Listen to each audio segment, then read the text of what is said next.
mind for. Spend a day to get my mind blown. Dress it up and go to Nassau. 200 miles on the dash. Gotta roll a pound up a gas. Switching lanes in the Grand Rapids. We the one that kept it cool. What's happening? It's your man, the scholar, DJ Akademiks, Impact TV, DC Lottery Live Studios, and I am here with none other than the gorgeous, the beautiful, man, one of my teenage crushes, I ain't even gonna lie. Ameriie, how are you doing? I feel like I need to have some effects with that, like. Yeah, that was like the best Steve Harvey I could put together at the moment. So I mean, drive, out. How's it feel? It feels really good. I wanted to put something out. It's been a while since I had, I guess it's an understatement. It's been a while since I had it's been a little bit. But I just really wanted to put it out there for a lot of people supporting me and just, an EP was great too because it wasn't like super long. It was just a short and sweet, sonically sound project. So. And I do want to talk about that because I listened to the project and I love it. It seemed like it was very therapeutic to you. Is that true? Did you tell me you hated it though? No, I mean it's like you'd be like, listen to the project, kind of hated it. I wouldn't tell you I hated it, but I would tell you I would give you an honest opinion. Okay, that's good. But I do like the project, and that's what I was saying. It seems very therapeutic, like it was a release. And I will ask you this: being that you did take that break, I had an interview a while back with Stally, and he said that he had to get away from music for a while because it got too much like work and he couldn't be creative. Is that a place where you feel? No. Really what happened was really I've always been creating, but I have to go with how I'm feeling at the time, So I had a lot of creative energy and I had a lot of different things I was working on, still am working on, like for instance Cymatica, which is a project I've been working on for literally years, and I'm still piecing that together. Then in the meantime I was also writing fiction, so I have like an anthology coming out with a lot of New York Times bestsellers, and it's going to be coming out next July. Yeah, you're published and everything. Well, not published yet technically, but yes, a major publisher is publishing that in July. And then I've also been writing other things, other fiction that's like in different processes of revision. And that takes a lot of time. Like, I can go into the studio and I can, like 2 12-hour sessions, I can come out with a song, with a good rough mix on it. You do that with a story, you might come out with a scene. You know what I mean? So it takes a lot of time. And I was creating music and also like balancing out with writing. But it also made things take a little longer. So is it true that you actually spend on an average day 12 to 13 hours writing? Like 4 to 13. Like, was it yesterday? See, I think everything's all blurring together because I haven't had a lot of sleep. But I think yesterday, I wrote from 11:30 in the morning to 1:30 at night. Sheesh. Like, I literally was at the computer writing the whole time because I'm on a time-sensitive thing. So it's very time-sensitive. And so, yeah. It takes time, but I love it though. Like, I love creating like songs, music, stories. I try to incorporate those things in my videos. It's like one of my videos, like I told the director, this is a post-apocalyptic world. We're on another planet right now. Something happened to Earth. We're there. And he's like, yes, love it. And then you see the video, it's like 2 moons, there's a hint. And then we're gonna dance. Which was awesome, but a lot of the stories I wanted to get across, I couldn't always get across in a music video. So. And that's crazy. I'm kind of jumping ahead, but I did want to ask you this: being that you're such a writer and you're such a visualist, being that Beyonce just did the whole Lemonade thing, do you see yourself doing anything like that with your trilogies and your music, adding visuals or even making a movie out of it, like a musical movie? Yeah, I definitely want to do that. I actually met a few years ago. I actually met a couple of directors because I wanted to do something very specific with Cymatica, actually. So it depends on the project. Like for Drive, there wasn't, I don't like to just force something on something else. So it's just like it has to be the right mood, the right moment, and my vision. So we actually met and talked about it, but I haven't finished recording Cymatica yet because it's a trilogy. But I do want to do something, and I have it all in my mind. Well, let it out. We need to know. We want to know. But it has to be right because I'm also one of those artists where it's like, if it's not the vision, I'd rather not even do it. I'd rather the vision stay in my mind and nobody see it but me than for me to see it wrong because then I can't even look at it. In other words, you're very stubborn. I am. Yeah, I'm a perfectionist. But sometimes you have to be careful. You have to balance it because you don't want it to paralyze you either. So the next installment in the trilogy comes out in July, right? Well, okay, Cymatica is a trilogy, but Drive is kind of like it's a moment. And so the next, I don't want to be pretentious, but like the next sonic moment, but the next moment is going to be July. That's what I'm aiming for. Okay. But it's a completely different sound. That's why it's an EP and not a full length album, because then it would. There's only 6 records on it. Well, on Drive? Yes. Yes, 6. That's I was about to say. Are there? I was about to ask you, because when I create music, I like put it out and I don't listen to it again. Like I don't listen to my old stuff. If you came to my house, you don't listen you to never any know. of your music. As OCD and as Perfectionist, you don't go back and listen to any of your records and like, I should have changed that. I knew I should have did this. You don't overthink yourself I at all. only do that when it's in the recording process. Then I'm like, that's all I'm listening to. And then when I'm mixing, but I'm a very tense. I'm not a lot of fun to be around during that period, because I'm one of those people who are very like, oh, the mixes are coming in today. Let me calm down, and I get upset before I hear anything because I know I'm gonna hear something's gonna be too loud. Something's gonna be, and it's like I'm just so neurotic. But once I'm done, I'll have to ask you what song was on what album, because it's like once it's out of me, it's done. You know. And you're just over it.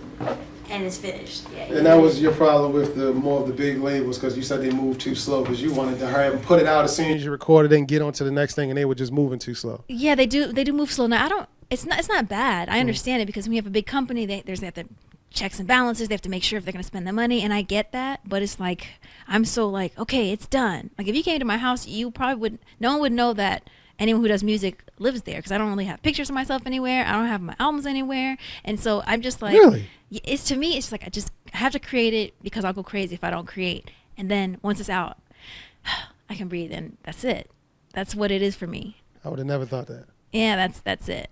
I was like, but I was like, I probably should have at least something up put there, some plaques up or something. a plaque. I mean, I never asked for them, and I never. Yeah, I guess I could get it now. Post a publishing check or something. I don't know.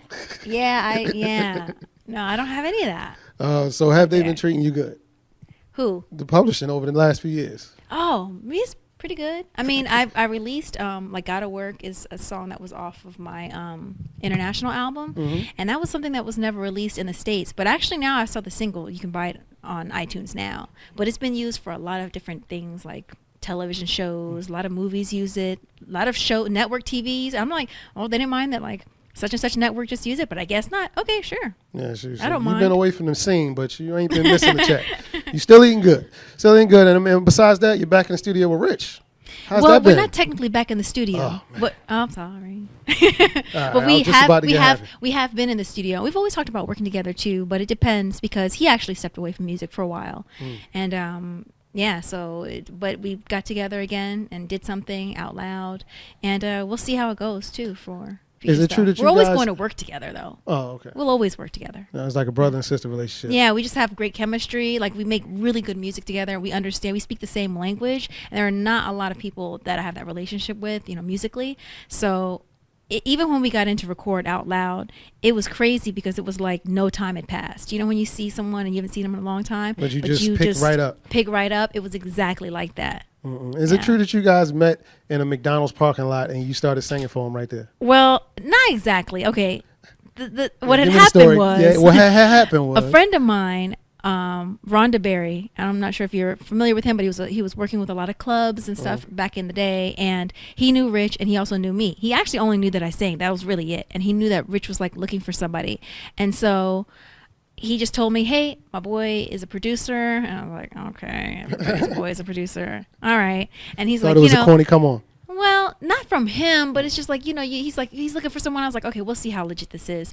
And then I spoke to him on the phone, and I was kind of surprised. I was like, okay. So we talked, and I was like, he seems like he's for real. But I still didn't know him, so I was like, I'm not going to go to your house. So I was like, let's meet somewhere public. Spider senses was tingling. Where I can spider senses. And he was all right. So I was like, I need to meet you somewhere where I can run out of the car if there's a problem. So I was like, let's meet at the McDonald's parking lot, and then I can have some fries and and run if need be. So we just sat in the car. He played me some of his instrumentals, and then I sang him some of the stuff that I'd written, and I was like, that track, I need that. Oh, that. Because at the time, it was so hard to find like someone who could create like really musical instrumentation, but have like that hip hop feel to it. Because I was like, I need my R&B with some hip hop in it. You want the band sound and the production all intertwined I need percussion. I need drums. I need aggressive music, and it was like the perfect it was so perfect. So we tried to do a few songs, and we recorded a lot of those songs like in the basement. You know, a lot of the songs on All I Have were recorded with me sitting on the back of a sofa, like kind of like perched against it. And there's like washer machine, dryer there. They were off a couple times, so laundry had to be done, I guess. So he was like, "Oh, hold on, let me turn it off." And it's like, you know, it's like, all right, so it worked. And he was like sitting right there. There's no booth. You know, and some people think that you need all those things, but if you're just creating, as long, especially now, you don't need all of that. Yeah, there's a lot of pictures like back in the day. You see like Kanye and a little bit of instruments he had. Yeah. And you can go even further back with like the producers like Biz Markie, like when they first got the samplers. I was saying, like, you kind of went really far. Yeah, I know. I just went from like 90s all the way back to the 80s. I just skipped the whole decade. But yeah, being that you have been in the industry for a while, and I mean, you took that break. How do you feel about the changes within the industry now? Like, I mean, you were in when you had to put in footwork, and now for a while, I would say it went to just everybody just sitting behind on Twitter and just social media promoting instead of actually getting in the streets. But you come from the breed where you actually beat the payment. Well, I was in the streets. Yeah, using the streets.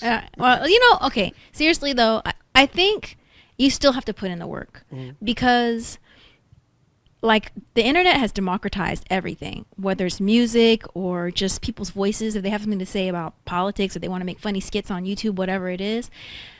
And that's great because everyone can have a voice. But the only thing is, it's like an ocean now. So to stand out is very difficult. So you still have to put in the work. The difference is, I think, the label, and this started to happen when I came into the business. When I came in, I would hear everyone say, before the label would do artist development, now they don't do it. So I wasn't really there for when they were doing all of that. Now they do virtually none. They want the finished product. They just want, because it's like, you can be hot, make yourself hot. If you're hot in your town, if you're hot on the internet, whatever it is, make yourself hot, and then we'll be interested. And then you have to decide whether it's worth it to do a major deal or not, or to do independent, or just get into distribution. So you actually have to do a lot of the work now. Like, people a lot of times are hard on artists today, right? Even the last 15, 20 years. And they'll be like, oh, back in the day. It was like, well, back in the day, you know, artists will come up and they'd be like, here, sign your life away. And we'll write you some songs and you sing it like I said. And then that's it. But now people have to do social media, which is great, but it's all a distraction, really. They have to create. They have to make themselves hot. You have to build your own image. They have to find their own producer, because like who's gonna do a song with you for free unless you just meet, and it's just magic. And then break bread together. Yeah. So would you see yourself going back to the powers that be, or are you just enjoying this new freedom where I just put it out and get it on with and go to the next? Well, I always had creative freedom. I always had creative freedom because I came in with my own music already. You know, Rich and I created music, and then we went in. It wasn't like we were waiting on somebody to tell us what we needed to do or tell me what I needed to sound like. So I never felt like, I always looked at myself as my own entity, you know, my own boss. No one's the boss of me. Yeah. But, you know, that's that military coming up. Yeah, it is, because you got to sergeant. People get it confused sometimes, because I see sometimes people are like, oh, well, it's such and such, like they might name a label head, and they'll be like, oh, because such and such artist's boss said this, and I'm like, there's no boss. You're on your own. No, seriously, people think that label heads are your boss, and it's not. They are the boss of the executives that work at that label. You as an artist, you have a lot of power. You're like a walking small business. You are yourself, and you make a negotiation with somebody, and you do what you do, but it's not like someone's making you do anything. Yeah, it's your brand. Yeah, you might think someone's going to make you do something, but at the end of the day, it's on you. So what would be the perfect situation for somebody to lure Ameriie back in? I think it just, to me, I would mostly look for people who are really going to commit, I think, and who really understand me as an artist and really commit to it, really. I think it, yeah, as long as I go by vibes, so... I go by vibes and energy, but I also have people around me who go more like on really logical point of view. So that'd be good. It just, as long as it feels right and as long as they're really invested, then I would feel fine. Whether it's distribution or major, it just depends. Yeah, because we need you back. We definitely want to see you back. And I'm very anxious to see a visual project with you written, produced, and your music as a musical, because I want to see, because you root for the bad guys, so that would be very interesting to see your twist. Yeah, I heard you root for the bad guys in just about everything. I do, because I always feel like people are misunderstood, and I always feel like when you watch cartoons, it's like the bad guy, and it's like, oh, darn you kids. You're the one that wanted to know why. Well, he's only bad because. Yeah, I was like, he's hurt somewhere. He was hurt inside. Because he didn't have a daddy. So go ahead and unplug that new EP. Let them know where they can get it, how they can get in touch with you. And for everybody to know, she did just get off the stage, so she's a trooper. She worked with me today. I did. But I'm enjoying talking to you. It's a lot of fun. I appreciate you. You're very easy to talk to. This is like a dream come true to me. I ain't even gonna lie. I'm going to put it all out there. I love Ameriie. Thank you. So I guess I will say that you can visit my website, www.ameriie.com. I do have 2 eyes now. Sometimes people are like, I can't find you online. It's because it's 2 eyes.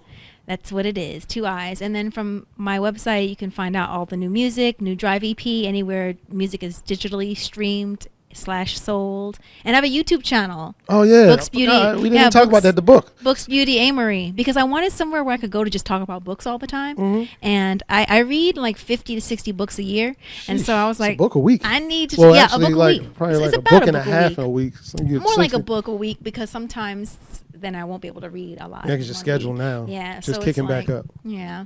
So how are you liking just that? Because you had that whole time off and time to yourself, and now it's just like run, like just now off the stage. It's funny because, I love people. So talking to people is amazing. Like, I love talking to people. I love talking to you. I love people's energy. I feel like I'm here, and it's like, hopefully. He's fired. Hopefully, when I meet people, they feel better when they left me than before we started talking. But it's funny because there's another side to everything that I don't love. I don't love photo shoots. I don't love going to events. Really? I just don't. I would assume that somebody as beautiful as you, thank you. I mean, would just love to just. But that's just on the outside. That doesn't have anything to do with my personality. But here's you know the what thing. I mean? Me. Station is WPGC. I met you years ago. You came. You did. We changed it from birth. Well, it wasn't for sisters only. We changed it to family first that year. Okay. And you came and performed, and you were the same sweet person back then. Oh, thank you. Yeah. So I mean, beauty is out. Of course, is outside, but it's within as well. Well, thank you. I appreciate that. Yeah, I just love people. That's what I love. I love creating music, writing. I love creating, and I love talking to people. The other things, they have to drag me out to make sure I'm like, is a photo shoot? I was like, do we have to do that? Yes, you haven't had any pictures in a long time, but do I really need them? I was really considering maybe I'll just be like one of those artists that you just never see. I'll just put out music, and I won't do any visuals at all. Not because I have a vision and I want to do certain things, and I love what's going on in here. But then there's another part of me that really just loves to create, and the time that I could spend taking pictures, I'd rather just spend making more stuff. But there's artistry and creativity in pictures as well. There are.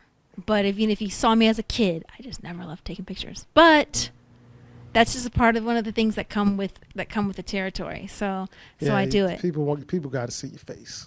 You got a great one. Thank you. If my sister wasn't with me, I wouldn't have pictures on my Instagram. That's why I put pictures of books She was the cool on my kid. Instagram. You were the geek, right? Yep. She was the cool kid. She had all these friends, and my dad was like, you have too many friends. I'm driving by, you and your friends walking down. You guys are like 7 deep. That's too many friends. Meanwhile, I have one friend. And then when we're on punishment, I'm like, yeah, I get to have more time for myself. And my sister's like, you have nowhere to go. It was like sending you outside. Punishment was like vacation. I was like, thanks, Mom and Dad. I'll be in my room. And everything kind of ended up opposite because she ended up being a lawyer and you ended up being the artist out in front, and everybody thought it would be separate in the house. Exactly. Right? How did you know that? Research. It's fine on me. Told you. I was a fan. I'm a fan. Teenage My mom crush. is still asking me, don't you want to be a professor? I'm like, no. Then she was like, I think you'd make a great doctor. Maybe you should be a doctor. This was last year. I mean, you have a bachelor's in English. I have a bachelor's, yeah. In English, right? In English. Georgetown grad. Yeah. Hoya. I think. Should I be afraid? No. Shouldn't be afraid. No worries. I'm kidding. I don't want no trouble. Kidding. Believe me. But I'm kidding. So you're going to support the new EP when it comes out. It should be July. July. My birthday's in July, too. Okay. Happy birthday. Happy early birthday. Thank you. Would that be like presumptuous of me to be like, that's your birthday present? If I got a hand-delivered EP from Ameriie, not hand-delivered, just the fact that it exists. It could be e-delivered. She could just send me a video saying this is my EP for my birthday. I would feel like $1 million. I would be like, Ah, man. Pusha T, when he got his Allen Iverson jersey signed, I would be jumping up and down just like that if you saw that. He was excited. I did see that. I would be just as excited. That's how I would feel. Not even going to lie. And I have no shame in saying that. So then we'll have you to thank when I do a visual, like when I have the movie, the film, the cinematic film. I definitely want to see it. Looking forward to it. I have. What's the timetable? Timeline are you looking at? I don't know. I'm riding the wave for that. For that. Just how you feel. Yeah, and it's just everything has to come together because it's so specific with that. Like I have like Kanye voice, like it's like right up in here. So whenever he's like just trying don't spaz out, whenever he's expressing expressing himself and he's like my vision, I feel him. I'm like we are here. Like I understand it because that's how I feel, and I'm always like, as an artist, it can be really frustrating. We just want to get it out, so it has to just be right. Oh man, so we're gonna be waiting forever. So when 2045 rolls around, I'm telling you guys, no, I'm kidding. Not that long. It won't be. I'll be wearing hats because I have to, not because it matches the outfit by then. Well, sheesh, come on, Anne-Marie, please don't do it to us. We're gonna be waiting patiently though. No, it won't be too long, and I'm gonna keep putting out new music too. All right, well, we definitely appreciate you coming through. I'll never go away again. You promise? Okay. Pinky swear? Well, let's not go too far. Nice. I'll do my best. Anyway, it's Impact TV, myself, DJ Akademiks, the beautiful Miss Anne-Marie. Thank you for having me.